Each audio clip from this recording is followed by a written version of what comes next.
All right, hello AP World History students. It's freezing cold outside, the coldest week in Minnesota since I was in high school. So we're going to do this from home. I'm here at home, and you're at home, and we're going to do a lesson 410, where we check in on the Dar al-Islam for period 4, from 1450 to 1750. And you can see I've titled it a slowdown. It's a funny story we're going to tell here, right? On the outside, everything still seems like it's going great. There's all kinds of indicators that would have seemed to the average person living in the 17th century in the Ottoman Empire that theirs was the peak of world civilization. Yet, when we look back, we can also see the roots that are going to lead to the slowdown or the decay, the societal decay, the political decay that's going to happen, and that's going to put the Ottoman Empire and much of the Muslim world well behind the West. So we're going to look at this process here today. So, even this throne, I'm going to take pains at the beginning here to tell the story where, look at this throne room, look at the image here, look at the power and glory, the artistic splendor, that's all still there. When we did the Mughal Empire, you could see the Taj Mahal, you could see other astounding architectural achievements. Those things are still happening. These gunpowder empires, the Mughal Empire, the Ottoman Empire, the Safavid Empire, they are still strong. Well, the Safavids, they not so much them. There's going to be a bunch of things that are going to set them back here. But the Ottomans and the Mughals are still strong here at the start of this period of time. What happens? Why do they fall behind? Look at this image. Look at this political map here, right? The Ottoman Empire is enormous, right? This enormous land-based empire that we compared to China at this time. We compared it to Russia at this time. Even this artistry that we see in this architecture. I mean, I love stuff like this, and I show this to you to say, sometimes for people living in societies that are beginning to totter into decline, it's not altogether evident. In fact, there can be all sorts of signs that things are still strong. Yet, if you peer below the surface, we see some mold, some rust. So here's some general reasons. Now, some of these are similar to when we looked at, the collapse of Han China or the Roman Empire, or all kinds of other places before. Like the military setbacks, economic difficulties. The new one, poor leadership, is another one we've seen before. Cultural insularity is the piece that I'm most interested in here, because it's a new one we haven't looked at that much, aside from maybe in China. But I want us to see this story of how the Ottoman Turks, kind of resplendent in all this glory and power and wealth, can, through a bit too much navel gazing and too much of a sense of we have the answer, can set themselves back. We started period 4 by looking at the story of Zheng He, and some of this story today is going to have kind of similar beats to it. So keep your ears open for that. So religious tensions. Do religious tensions spell the end of a political society? Short answer is no. We saw it in Europe. Religious tensions were extremely messy. They can lead to a century plus of terrible warfare. They don't need to spell the end. They can be really disruptive, though. The division, what we see here is just sort of increased division between the gunpowder empires, right? So the old Safavid Empire, what was once upon a time the Persian Empire, that middle of the gunpowder empires, that is, of course, distinctly Shiite, not Sunni. And that tension was always present. It is still present. It is the reason why Iran kind of sticks out in the Middle East like a sore thumb in many ways. And so those tensions weren't helping. We also know that there's a sect called Sufi Islam, and Akbar the Great over the Mughal Empire is an example of that, and all was not necessarily well. Now, it was worse in Europe. But we'll add it as a contributing factor to some of the slowdown and decay in the Islamic world. this cultural insularity piece has a very religious flavor in this particular story. We know in period 3, we learned that it seemed every other technological or intellectual innovation came out of the Islamic world, right?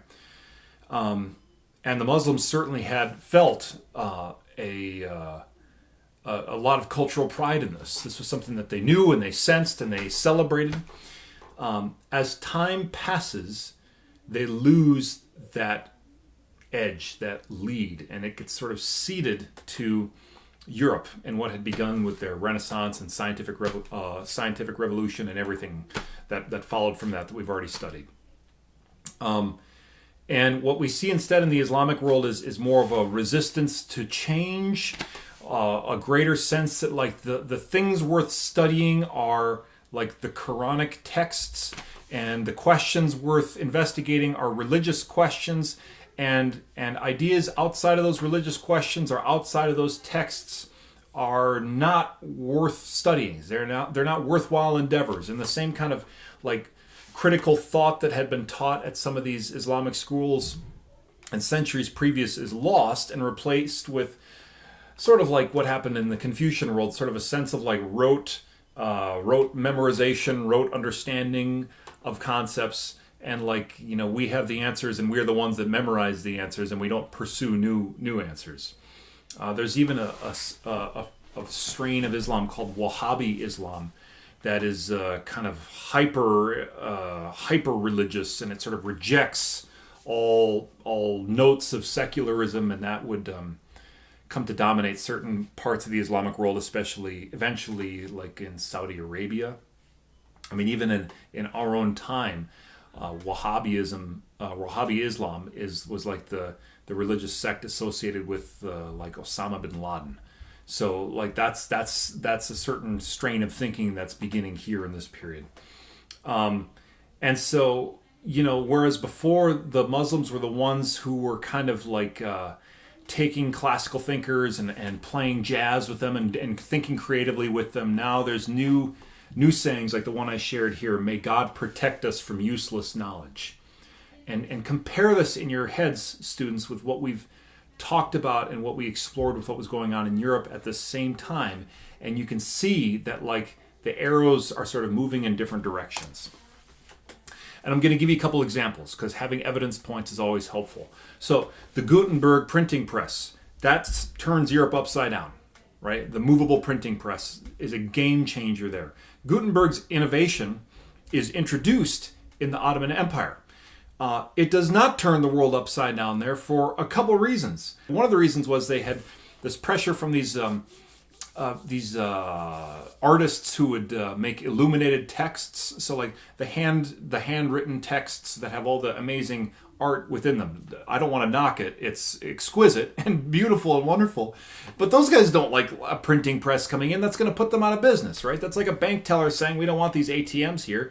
And so because those scribes, those religious scribes, had like a high cultural status, the sultans just sort of said, okay, boss, or says okay to these guilds basically, and shuts it down and says, okay, well, these texts are for foreign languages, but not for Arabic. And so what that means is like that ability to kind of, for this invention to set the world on fire is like really limited when these sultans, you know, kind of don't allow the fire to touch any oxygen, so to speak. And so even just in like the number of books being produced, it's exploding in Europe at this time, and it's dwindling in the Islamic world. And in the Muslim world, like most of the Arabic texts are still being produced in the old handwritten way. And even things like in Europe, you could get translations of all the great texts that had come out of the Islamic world, and all the great medical texts and mathematical texts. But in the Islamic world, you couldn't, it wasn't like that went both ways. In the Islamic world, there were like virtually no books that translated European languages into Turkish or Arabic. And there's virtually no books on like European knowledge that they like translated into their languages to study. a really stunning example of this cultural insularity that I shared here, right? So at the same time, Galileo is doing his work and the new study of lenses is in vogue.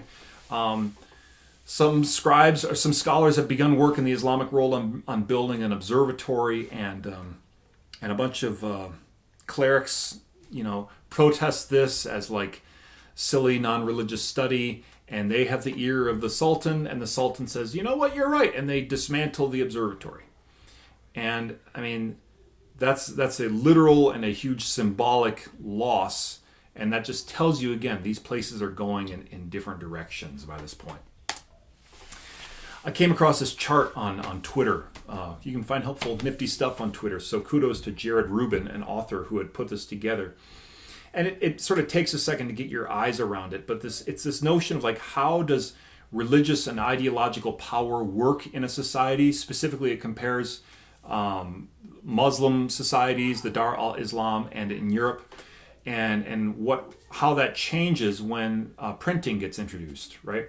So in the Islamic world, we see that like there was a heavy religious authority, which we already knew about, right?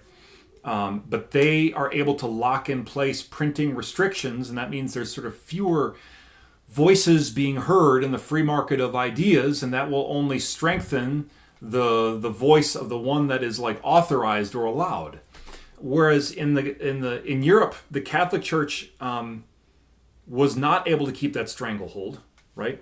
And printing took off, and Luther's documents, and then of course many other documents, get printed and reprinted. That will lead us to the Protestant Reformation. That will weaken that sort of like that one ideological voice that kind of could call the tune in Europe, and that cycle will repeat itself, right? And so in general, like the ideological process will become democratized and more voices will be heard in Europe, whereas in the Muslim world that process was not taking place in the same way. Now, beyond ideas, we know that ideas aren't the only thing that move history, right? Money moves history, and when we talk about sort of stagnancy or decline, we're often telling a story of economic decline or economic difficulties, and that's true here. All right, why were there economic difficulties in the Ottoman Empire? Well, sorry, my kids are playing like a laser tag game out there. Anyway, so why were there economic... I'll get to military setbacks in a second. So why were there economic difficulties? Well, losing prime position in trade, meaning, if you'll recall, right, there's Europe, the Islamic world, and then like that whole Indian Ocean trade network. Well, they had been that sort of middleman figure between Europe and that like extensive spice trade.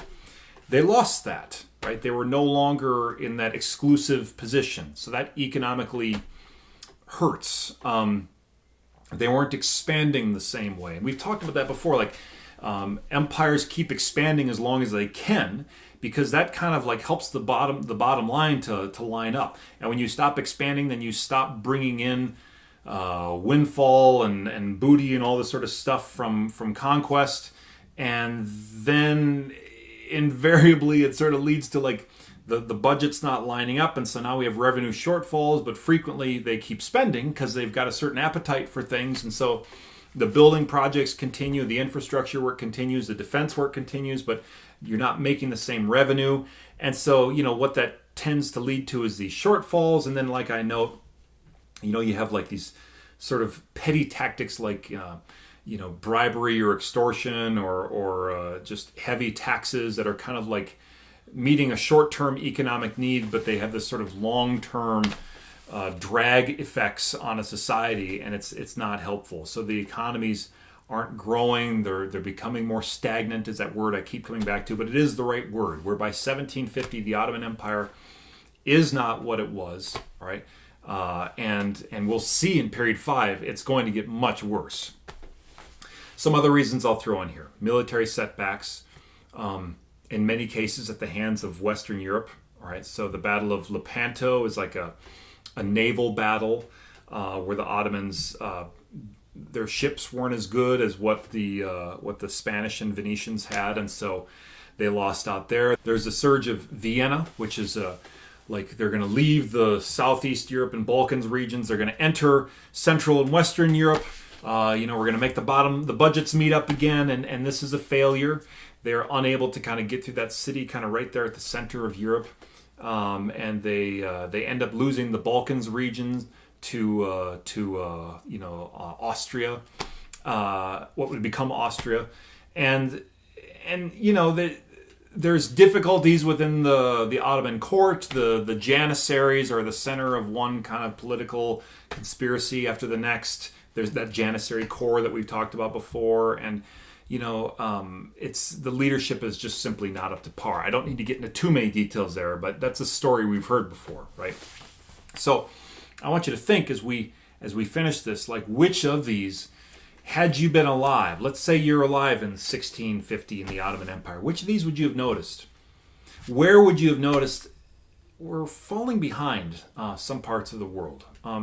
Where would you have noticed things aren't quite as vital as they had been before? Think to yourself, which of these aspects, between military setbacks, poor leadership, economic difficulties, religious conflict, cultural insularity, which of these would you say are most significant in explaining these setbacks? That's actually the end of our content for period 4. Thank you, guys. Please stay warm, stay inside. Don't try to outthink this thing. God's given us some time to just hang out inside in our houses and chill out, so please just do that.